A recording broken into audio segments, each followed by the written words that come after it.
നമസ്കാരം. Raf talk ഫുട്ബോളിലേക്ക് അവർക്കും സ്വാഗതം.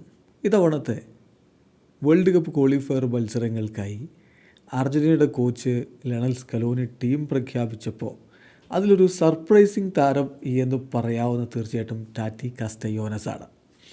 25-കാരനായിട്ടുള്ള താരത്തിൻ്റെ ടീമിലേക്കുള്ള വരവ് ചിലരെയെങ്കിലും ഒന്ന് അത്ഭുതപ്പെടുത്തി എന്ന് തന്നെ പറയണം.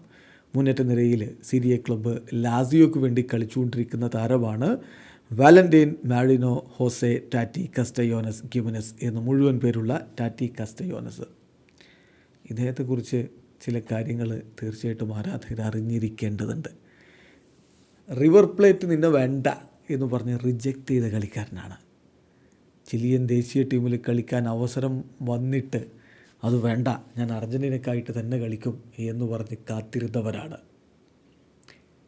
പിന്നെ അദ്ദേഹം MLS പോയിട്ട് മികവ് കാണിച്ചതിൻ്റെ ബലത്തിലാണ് യൂറോപ്പിലേക്ക് പോകുന്നത്. ഒടുവിൽ ഇതാ അദ്ദേഹത്തിൻ്റെ കാത്തിരിപ്പ് അവസാനിച്ചിരിക്കുന്നു. അർജൻറ്റീൻ ദേശീയ ടീമിലേക്ക് വിളി വന്നിരിക്കുന്നു. TYC സ്പോർട്സ് അദ്ദേഹത്തിൻ്റെ ഈ ഒരു ജേണി വളരെ കൃത്യമായിട്ട് ആ സ്റ്റോറിയായിട്ട് തന്നെ പറയുന്നുണ്ട്, ഒരു കഥയായിട്ട് തന്നെ പറയുന്നു. കാസ്റ്റയോനസിൻ്റെ സ്റ്റോറി ഇൻസ്പയറിംഗ് ആണ്. റിവർ പ്ലേറ്റ് റിജക്റ്റ് ചെയ്ത താരം പിന്നീട് അർജൻറ്റീൻ ദേശീയ ടീമിൽ എത്തണമെങ്കിൽ എത്രത്തോളം ഹാർഡ് വർക്ക് ചെയ്തിട്ടുണ്ടാവും എന്ന കാര്യം ഒന്ന് ഓർത്ത് നോക്കുക. എന്തായാലും നമ്മൾ വിശദമായിട്ട് കാര്യങ്ങളിലേക്കൊന്ന് പോവുകയാണ്. 1978 അർജൻറ്റീൻ ടീം വേൾഡ് കപ്പ് ചാമ്പ്യന്മാരായിരുന്നു. ആ ടീമിലുണ്ടായിരുന്ന കളിക്കാരനായിട്ടുള്ള ലിയോപോൾഡോ ലൂക്കാണ് ഇദ്ദേഹത്തെ ടാറ്റി കാസ്റ്റയോനസിനെ കണ്ടെത്തുന്നത്. അദ്ദേഹം കോച്ചായിട്ട് പരിശീലനം നടത്തിയിരുന്ന ഒരു കാലഘട്ടം മെൻഡോസയിലെ ഒരു സ്കൂളിൽ അദ്ദേഹം 8 വയസ്സുള്ള കുഞ്ഞുങ്ങളെ ട്രെയിനിങ് നടത്തിയിട്ടുണ്ടായിരുന്നു. ആ സമയത്ത് 5 വയസ്സുള്ള ടാറ്റി അവിടെയുണ്ട്. ടാറ്റിക്ക് കളിക്കണമെന്ന ആഗ്രഹമുണ്ട്, പക്ഷേ പ്രായം കുറവായതുകൊണ്ട് അന്ന് ടീമിലെടുക്കാൻ ബുദ്ധിമുട്ടായിരുന്നു. എന്നാൽ ഈ പയ്യൻ്റെ ടാലൻറ്റ് അന്ന് തന്നെ വേൾഡ് ചാമ്പ്യനായിട്ടുള്ള ലിയോപോൾഡോ ലൂക്ക് ശ്രദ്ധിച്ചിട്ടുണ്ടായിരുന്നു. പിന്നെ അദ്ദേഹത്തെ ടീമിലേക്ക് എടുക്കുന്നു. അദ്ദേഹം തൻ്റെ ഡെബ്യൂ നടത്തുന്നത് മെൻഡോസ ലീഗിൽ 16-ാമത്തെ വയസ്സിലാണ്. എന്നാൽ അവിടെ നിന്ന് മുന്നോട്ട് പോകാൻ വേണ്ടി അവിടെ നിന്നാൽ പോരാ എന്ന് തിരിച്ചറിഞ്ഞുകൊണ്ട് ബ്യൂണസ് അയേഴ്സിലേക്ക് വണ്ടി കയറുന്നു. അദ്ദേഹത്തിൻ്റെ തുടക്കം അത്ര എളുപ്പമായിരുന്നില്ല.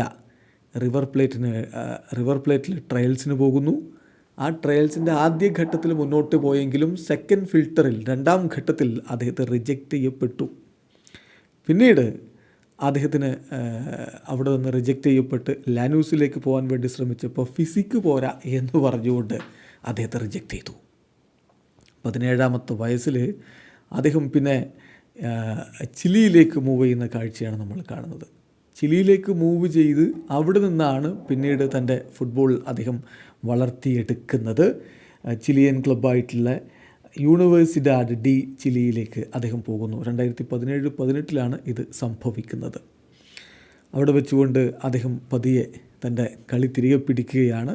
അതിനുശേഷം മോണ്ടിവീഡിയോ സിറ്റി ടോർക്കിലേക്ക്, ഉറുഗ്വായിലെ മോണ്ടിവീഡിയോ സിറ്റി ടോർക്കിലേക്ക് അദ്ദേഹം പോകുന്നു. അവിടുത്തെ കളിയാണ് അദ്ദേഹത്തിൻ്റെ കരിയർ പൂർണ്ണമായിട്ടും റൈറ്റ് ട്രാക്കിലാക്കിയത്, കാര്യങ്ങൾ മാറ്റിമറിച്ചത് എന്ന് തന്നെ പറയണം. 2017-18 സീസണിൽ അവിടെ ലോണിൽ പോയി. അതിനുശേഷം അദ്ദേഹം 2018 അദ്ദേഹം പെർമനൻ്റായിട്ട് അങ്ങോട്ടേക്ക് പോയി. പിന്നെ ന്യൂയോർക്ക് സിറ്റിയിലേക്ക് ലോണിൽ പോകുന്നു. അവിടെ നിന്ന് 2019 മുതൽ 2023 വരെ പെർമനൻ്റായിട്ട് ഉള്ള ഒരു ട്രാൻസ്ഫറിൽ ന്യൂയോർക്ക് സിറ്റിയിൽ തന്നെ അദ്ദേഹം തുടരുന്നു. അവിടെ അദ്ദേഹം ഗോളടിച്ചു കൂട്ടുന്നു എന്ന് മാത്രമല്ല, ആ ടീമിൻ്റെ മുന്നോട്ട് പോക്കിൽ സുപ്രധാനമായിട്ടുള്ള പങ്ക് വഹിച്ചു. ഗോൾഡൻ ബൂട്ടിലേക്ക് വരെ എത്തുന്ന സ്ഥിതിവിശേഷമുണ്ടായി. അങ്ങനെയാണ് അദ്ദേഹം പിന്നീട് യൂറോപ്പിലേക്ക് പോകുന്നത്. ആ ഘട്ടത്തിൽ അദ്ദേഹത്തെ ടീമിലേക്ക് കൊണ്ടുവരാൻ ഹുലിയൻ ആൽവാരസ് ക്ലബ്ബ് വിട്ടൊരു സമയം അദ്ദേഹത്തെ കൊണ്ടുവരാൻ ഇടയ്ക്ക് റിവർ പ്ലേറ്റ് ഒരു ശ്രമം നടത്തിയെങ്കിലും അത് നടന്നില്ല. ആദ്യം റിവർ പ്ലേറ്റ് അദ്ദേഹത്തെ റിജക്റ്റ് ചെയ്തതാണ് എന്ന കാര്യം ഓർക്കണം.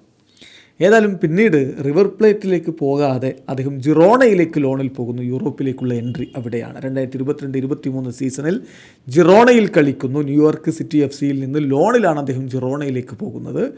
2023 അദ്ദേഹം ലാസിയോയിലേക്ക് കൂടുമാറുകയും ചെയ്തു. ഇതിനിടയ്ക്ക് അദ്ദേഹത്തിന് ചിലിയൻ ദേശീയ ടീമിൽ കളിക്കാനുള്ള അവസരം വന്നിട്ടുണ്ടായിരുന്നു. കാരണം അദ്ദേഹത്തിൻ്റെ പിതാവ് നാച്ചുറലൈസ് ചെയ്യപ്പെട്ടിട്ടുള്ള ചിലിയനാണ്. ആ വഴി അദ്ദേഹത്തിന് വേണമെങ്കിൽ ചിലിക്ക് വേണ്ടി കളിക്കാമായിരുന്നു. എന്നാൽ അർജൻറ്റീനയ്ക്ക് വേണ്ടി കളിക്കാനാണ് തനിക്ക് താല്പര്യം എന്ന് പറഞ്ഞുകൊണ്ട് അദ്ദേഹം ചിലിയിലേക്ക് പോയില്ല. അണ്ടർ 23 ടീമിന് വേണ്ടി, അർജൻറ്റീനയുടെ അണ്ടർ 23 ടീമിന് വേണ്ടി പ്രീ ഒളിമ്പിക് ടൂർണമെൻറ്റിൽ, കൊളംബിയയിൽ നടന്ന പ്രീ ഒളിമ്പിക് ടൂർണമെൻറ്റിൽ ടാറ്റി കസ്റ്റയോനസ് 2019-2020 ബൂട്ട് കെട്ടുകയുണ്ടായി. അതായിരുന്നു അദ്ദേഹത്തിൻ്റെ അർജൻറ്റീൻ ദേശീയ ടീമിൻ്റെ ജേഴ്സി അണിഞ്ഞുള്ള ആദ്യത്തെ കളികൾ. എന്നാൽ പിന്നീട് ഒടുവിൽ അദ്ദേഹത്തെ അർജൻറ്റീനയുടെ സീനിയർ ടീമിലേക്ക് തന്നെ കോച്ച് ലയണൽ സ്കലോനി വിളിച്ചിരിക്കുകയാണ്. പ്രത്യേകിച്ച് ഈ സ്ക്വാഡ് നമുക്കറിയാം. ഡിബാലയില്ല, ലിയോ മെസ്സി ഇല്ല, ആംഗേൽ ഡി മരിയ വിരമിച്ചു കഴിഞ്ഞു. ഇപ്പോൾ സ്കലോനി ഏതായാലും ഭാവിയിലേക്കുള്ള അർജൻറ്റീനയെ കുറിച്ച് ചിന്തിക്കുന്നൊരു ഘട്ടമാണ്. യുവതാരങ്ങൾക്ക് അദ്ദേഹം കൂടുതലായിട്ട് അവസരം കൊടുക്കുന്നു. ആ കൂട്ടത്തിലാണ് 25-കാരനായിട്ടുള്ള കസ്റ്റയോനസിനെ കൂടി ഉൾപ്പെടുത്തിയിരിക്കുന്നത്. മികച്ച പെർഫോമൻസ് ലഭിക്കുന്ന അവസരങ്ങളിൽ പുറത്തെടുക്കാൻ കഴിഞ്ഞാൽ കസ്റ്റയോനസിന് തൻ്റെ സ്വപ്നം അതിൻ്റെ ഏറ്റവും മികച്ച രൂപത്തിൽ പൂർത്തീകരിക്കാനാവും. എന്തായാലും വല്ലാത്തൊരു ഇൻസ്പയറിംഗ് സ്റ്റോറിയാണ് കസ്റ്റയോനസിൻ്റേത്. റിവർ പ്ലേറ്റ് റിജക്റ്റ് ചെയ്ത താരം ഒടുവിൽ അർജൻറ്റീൻ ദേശീയ ടീമിലേക്ക്.